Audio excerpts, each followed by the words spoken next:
I think we were talking about, Tom says the snooze feature on LinkedIn is great. Yes. yes. And then Lynn, Yep. Lynn said birthday reminders are a great way to filter out. Yeah, because you're going to see these people pop up on your feed every day. I go through birthdays in the morning and try to save my happy birthday post.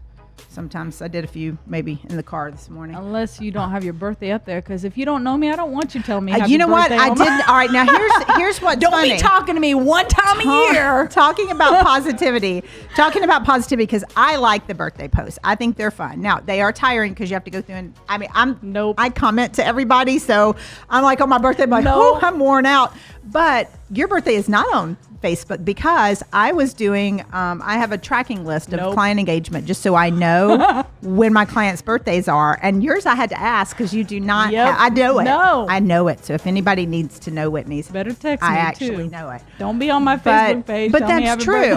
So let's talk about that because positivity has levels, right? And I did mention this on my birthday.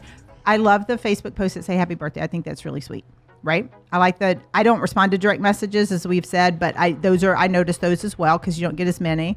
And then there's the text. That means somebody knows me enough to have my phone number. Yes. So that's kind of the next level. And actually cares about me. Right. And then they text. More than on December 13th. Exactly. And you just spilled it. and then the next level is the phone call. Like where they actually physically take time to pick up the phone and have a conversation or leave you a voicemail. So there's kind of tiers. And what's interesting is those are deeper communications the higher you get. But it also, for me, the higher that communication got, the more positive I felt from that. So for me, since I am relationship focused, I like deep conversations. I like connection.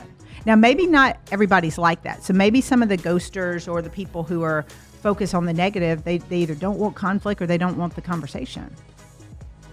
Agreed. Yeah.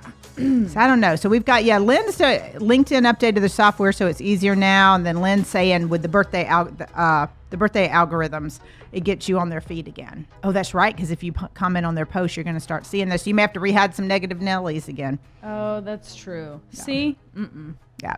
But my biggest thing is we have far too many negative things happening in our world, and the focus is only on that. So whether it's, birthdays or any way to celebrate, that's where we need to focus on. In LinkedIn, if we go back to LinkedIn for a minute, we have a section where we can see where somebody was mentioned in the news. We can see in the notifications, it tells you who got a new job and who got a promotion.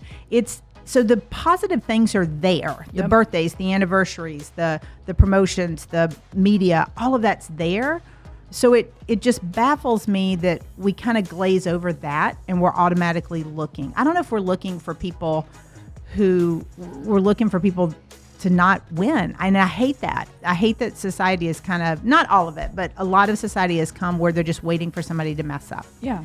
And if we could all just switch that, that's my hope. That's my wish for the end of this year, the end of the year that shall remain nameless.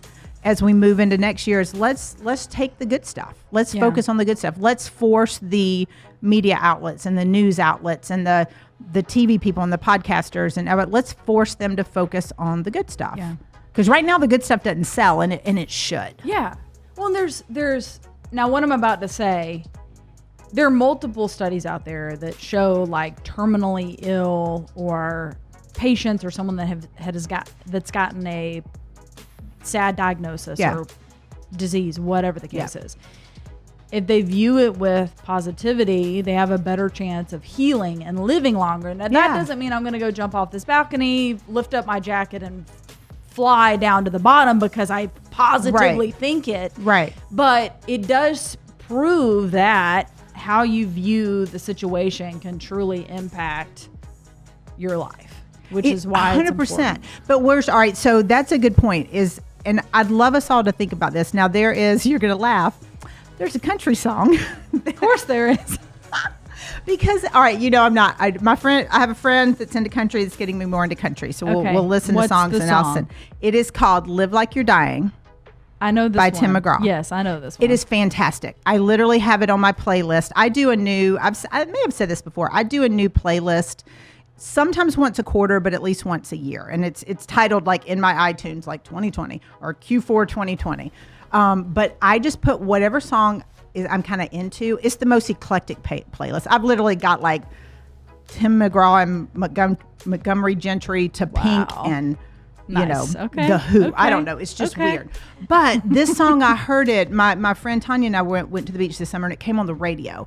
And I believe I'd heard it before because there's a clip of it that they played in Pitch Perfect. And I was like, oh, wait, I know this song because it was in the medley in Pitch Perfect. Yeah. The whole song is fantastic, but the message behind the song is this guy gets a diagnosis. And it talked about all the things he did, skydiving, Rocky Mountain climbing. I won't sing it for you because that'd be really bad. Rode a bull. But all the things, like if you knew that you were dying, you wouldn't focus on the negative. Right. You would go after the That's things true. you wanted to go. You would go for every goal, and you'd try to check off everybody. I would be out doing karaoke if I knew I wasn't going to be here. Maybe not, but still, that's how we need to live life, is to live like we're dying. Maybe we need to make this the theme song of 2021, because I feel like, a lot of people did die this year. A lot of people did have big challenges, but the people that stood up and said, all right, bring it, I'm still going to push forward, were the ones that I most admired this year. Yeah. So if you're surrounding yourself with the right people and you do that, they're gonna jump on board. They're gonna support you and challenge you and cheer for you. It always says there's a quote we did before, like if your circle doesn't clap when you win, you've got the wrong circle. Or you don't have a circle, you have a cage. Yeah. So that's what, as we move forward, we all need to remember from a positive standpoint is clap, cheer, ride a bull, jump out a plane, whatever it is. But the live like you're dying thing is, I'm curious why people don't live like they're dying until they're dying.